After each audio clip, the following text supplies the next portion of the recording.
Hola, ¿cómo están? Les doy la bienvenida, como siempre, a una nueva entrevista a través de las pantallas del Mostrador. En esta oportunidad vamos a conversar sobre lo que está en el centro de la polémica relativa a la filtración de conversaciones vinculadas a todo lo que tiene que ver con los nombramientos en el Poder Judicial. Y para eso estoy conectada a esta hora con la diputada independiente de la bancada del PPD de la región metropolitana, la diputada Camila Musante. ¿Cómo está? Muchas gracias por el tiempo con nosotros. Muchas gracias a ustedes y gracias también por tocar esta problemática que es tan importante para nuestro país y que tiene que ser visibilizada también cuáles son las acciones que estamos tomando desde el Congreso Nacional. Sí, a propósito de acciones, precisamente resulta interesante conversar con usted a propósito de la iniciativa que ha estado impulsando. Me refiero a este proyecto de reforma constitucional que tiene por objeto cambiar el actual sistema de nombramiento de jueces, creando un Consejo de Justicia. Y quiero partir primero por ese punto, que nos pueda comentar en profundidad en qué consiste este proyecto, cuáles serían las modificaciones en específico y cuál es la importancia a propósito del contexto que estamos viviendo, ¿no? Yo soy autora, como bien dices, de una reforma constitucional que lo que hace es modificar el actual sistema de nombramiento de jueces y de ministros de Cortes de Apelaciones y de Corte Suprema. ¿Cómo? A través de la creación de un consejo judicial, un órgano constitucionalmente autónomo que estaría integrado por miembros del Poder Ejecutivo, por miembros del Poder Legislativo, por miembros del Poder Judicial y por académicos destacados de las escuelas de derecho. Esta integración y nombramiento de estos integrantes se produciría a través de la alta dirección pública para dar garantía de normas de probidad y de transparencia. Y otro elemento que caracteriza al Consejo Judicial y que es este contrapeso de los distintos poderes del Estado. Ujú. Porque hoy día, por ejemplo, en el nombramiento de los ministros de Corte Suprema, se elabora una terna por parte del Senado, ¿verdad? Una propuesta que proviene del Senado de la República y termina definiendo el presidente de la República. Entonces, ahí tenemos un alto nivel de incidencia política sin un contrapeso de otro poder del Estado que pueda decir, a ver, espérense, a quién están nominando, cuáles son los intereses que pueden haber de atrás y incluso yo decidí agregar a un elemento externo a los poderes del Estado, como son los académicos destacados de las escuelas de derecho de nuestro país. Se produce otro efecto positivo con este proyecto y que es la necesidad de separar dos funciones del Poder Judicial y permíteme hacer un poquitito de pedagogía. Hay una función que es la llamada jurisdiccional. ¿Qué significa eso? Es lo que nosotros conocemos como la administración de justicia, conocer de una causa, fallarla hasta la sentencia definitiva. Eso tiene que estar radicado absolutamente en los jueces y ministros. Para eso están. Sin embargo, las funciones administrativas asociadas al Poder Judicial, por ejemplo, nombrar a ministros de Cortes de Apelaciones, de Cortes Supremos, por ejemplo, las que tienen que ver con la carrera de la Academia Judicial, esa selección que se hace, ¿verdad?, del propio Poder Judicial para quienes el día de mañana van a ser jueces o juezas. Dentro de otras funciones tienen que estar separadas, tienen que estar radicadas aparte. ¿Y por qué? Porque de esa manera nosotros también generamos independencia en la toma de decisiones. O sea, los que están decidiendo quiénes van a ser los jueces y ministros en Chile no son los que están fallando o dictando una sentencia en una causa de corrupción. Por ejemplo, ahí lo explico como más clarito para quienes no pertenecen al mundo del derecho que a veces está muy lleno de tecnicismos. Ujú. Ahora se ha comentado bastante de que a propósito de todos los episodios, filtraciones, lo que ha aparecido en los chats del ex juez Poblete, todo lo que tiene que ver con el caso Hermosilla, ahora la ministra Vivanco, etcétera, etcétera, se ha vuelto a reiterar de que existe un consenso, efectivamente, de que el sistema de nombramiento tiene que ser modificado. Ya lo ha confirmado así el ministro de Justicia, Luis Cordero, que desde el año 2015 esto parece ser un consenso. ¿Cuál ha sido la recepción de su proyecto en particular por la Corte Suprema? Usted se reunió con el presidente, también ha tenido el feedback de la Asociación de Magistrados. ¿Cuál ha sido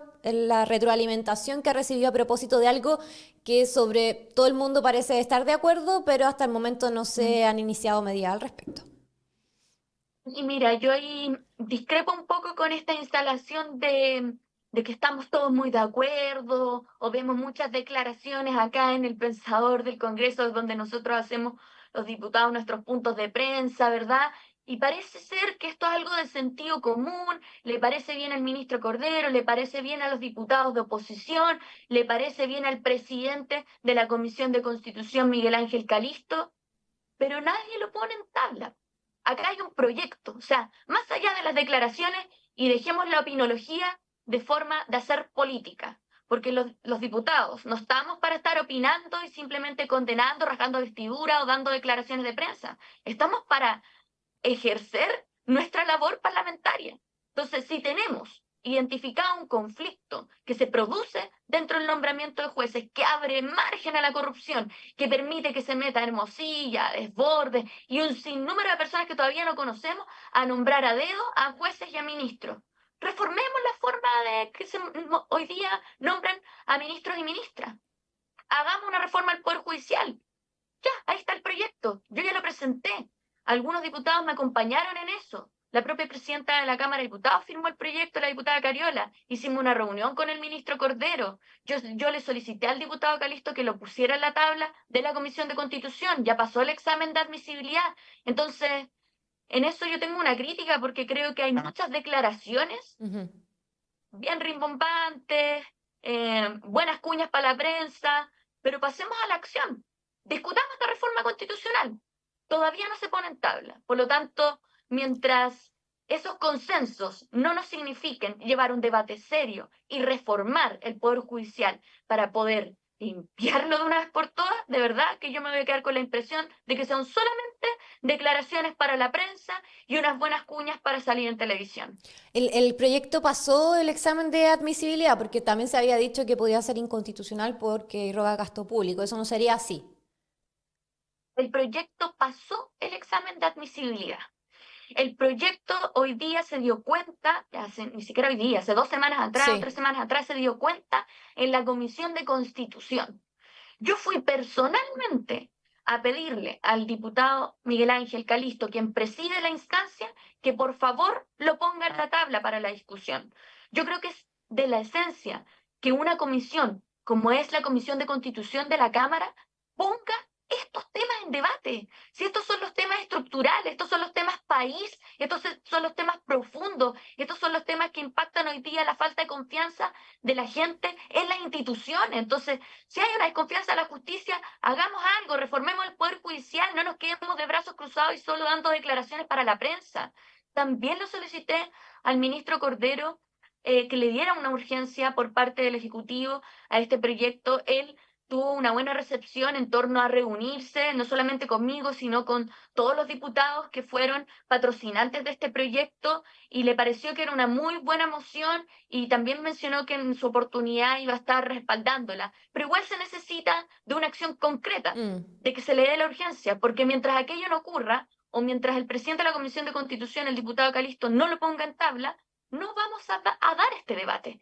Y nos vamos a quedar en meras declaraciones de prensa, y eso es un poco lo que tiene bien cansada a la gente en Chile.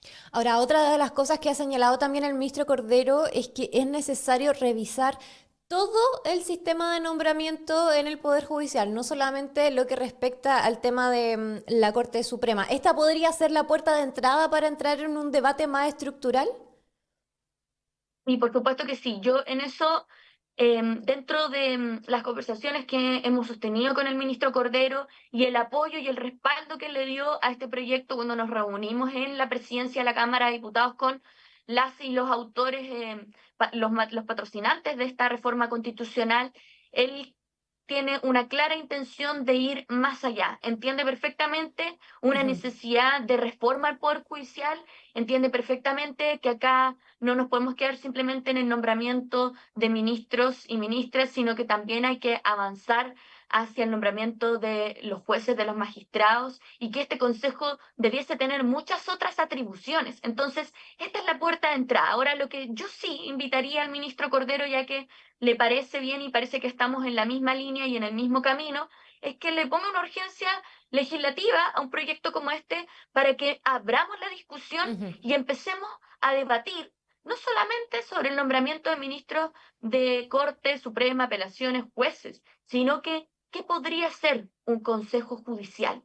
¿Cómo empezamos a generar esta independencia? Es lo que yo te explicaba antes. Finalmente, que quienes están a cargo de, por ejemplo, definir quiénes van a entrar en la Academia Judicial, o el nombramiento de los jueces, o la aplicación de las sanciones, no sean los mismos que están viendo una causa, porque ahí es donde se empiezan a producir las influencias. Y eso es lo que uno quiere resguardar si la justicia es ciega, pero también tenemos que establecer normas que garanticen esa imparcialidad. Ujú. Ahora, el ministro también, otra de las cosas que ha dicho, y aquí ya hay una reflexión un poquito más de fondo respecto a la deslegitimación social de las instituciones judiciales, es que dice que por más que se modifique el sistema de nombramiento, si se mantiene esta práctica de comunicaciones impropias que ha develado todas las investigaciones periodísticas, los chats del señor Hermosilla, etcétera, etcétera, si no se cambia esa práctica más cultural, podríamos decir, cualquier modificación podría seguir generando algún problema si es que esto persiste de ese tipo, con este tipo de prácticas, me refiero. Hay una reflexión un poquito más de fondo en términos culturales de cómo las cosas hasta ahora en el Sí. sistema político y en el sistema judicial han funcionado, ¿no? En términos históricos, porque se ha normalizado incluso de que esto esté pasando. Sí, sí, estoy muy de acuerdo contigo y acá también creo que el ministro da en el clavo con una pregunta que es fundamental a la hora de legislar. ¿Qué viene primero, el cambio cultural o la norma?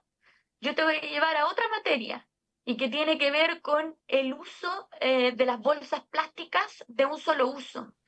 Nadie en Chile tenía la costumbre de llevar una bolsa al supermercado para comprar. Nadie, eso no existía, no era parte de nuestra idiosincrasia ni de nuestra cultura como consumidores. Pero se estableció por ley que se iban a dejar de entregar en los supermercados. Y por lo tanto no tuvimos otra alternativa que acostumbrarnos.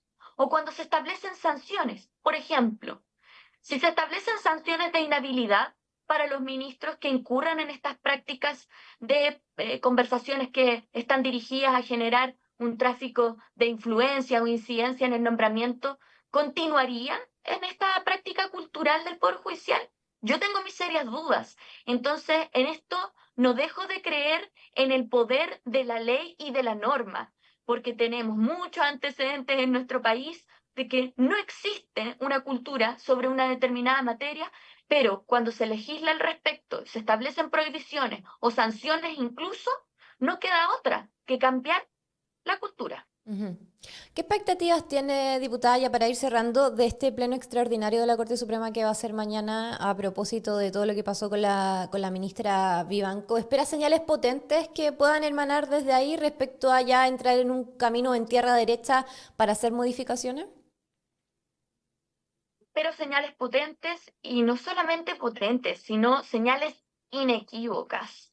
Y con esto quiero decir que el Poder Judicial se ponga detrás de una reforma como la que hemos presentado para de una vez por todas evitar estas prácticas, como tú decías, estas prácticas culturales de incidir en el nombramiento de jueces y ministros y que el Poder Judicial también le dé una señal al país de que ellos responden a los intereses ciudadanos cuando tienen que fallar a una causa, no que están respondiendo a los que los nombraron, no que responden a los intereses económicos, no que tienen que contestarle el teléfono ni a Hermosilla ni a Desbordes a la hora de dictar una sentencia definitiva, y eso es algo que recae en el Poder Judicial. Yo quiero destacar acá la labor de la Asociación Nacional de Magistrados, porque ellos y ellas nos contactaron a mí y a mi equipo cuando presentamos y anunciamos este proyecto de reforma constitucional diciendo que era extremadamente necesario avanzar en una iniciativa de estas características. Hay muchísimos jueces y juezas que quieren que se cumpla la labor judicial con absoluta independencia, pero lamentablemente hemos visto que los nombramientos en las cumbres, vale decir, Cortes Supremas y apelaciones, no permiten avanzar dentro de las estructuras internas del Poder Judicial. Por lo tanto, en la Corte Suprema hoy está la responsabilidad de dar una señal clara e inequívoca al país de que están dispuestos a ejercer la justicia de manera ciega, que no responden ni a un llamado ni a un nombramiento a dedo. Perfecto, diputada Musante, me quedo con eso. Vamos a estar sin duda haciéndole seguimiento a ver qué pasa con este pleno de la Corte Suprema y también a ver si es que logra avanzar, entrar a la tabla de la comisión el proyecto que usted ha presentado, a ver si tenemos noticias pronto respecto a modificaciones concretas o a caminos ya más certeros de cómo seguir avanzando, ¿no? ¿Expectativas de eso usted ha conversado con el diputado Calisto respecto a qué va a pasar o todavía no hay ningún tipo de señal al respecto? En varias ocasiones le he pedido al diputado de la manera formal, ¿no? Asistiendo a la propia comisión, solicitando que el boletín se ponga en tabla con apoyo de integrantes de la propia comisión, del diputado de la Vaca, que es uno de los firmantes, del diputado Soto, que también es uno de los firmantes, Ajá. pero lamentablemente todavía no hay un compromiso de fechas. Ayer sostuve una conversación de manera informal con el diputado donde se compromete a ponerlo en tabla a la vuelta de la semana distrital y yo espero que se cumpla porque creo que la palabra es una de las cosas más valiosas que uno tiene, no solamente en la política, sino que en la vida en general. Si no, no nos quedará otra alternativa que continuar insistiendo con el Ejecutivo para que también vean la oportunidad acá de llevar a cabo las reformas que sé y estoy convencida que el ministro Cordero quiere impulsar. Perfecto, diputada, me quedo con eso. Muchísimas gracias por el tiempo de conversación con el mostrador y estamos conversando en una próxima oportunidad. Que esté muy bien, buen día. Muchas gracias. Que Chao, estés chao. muy bien, muy buen día. Chao, igual.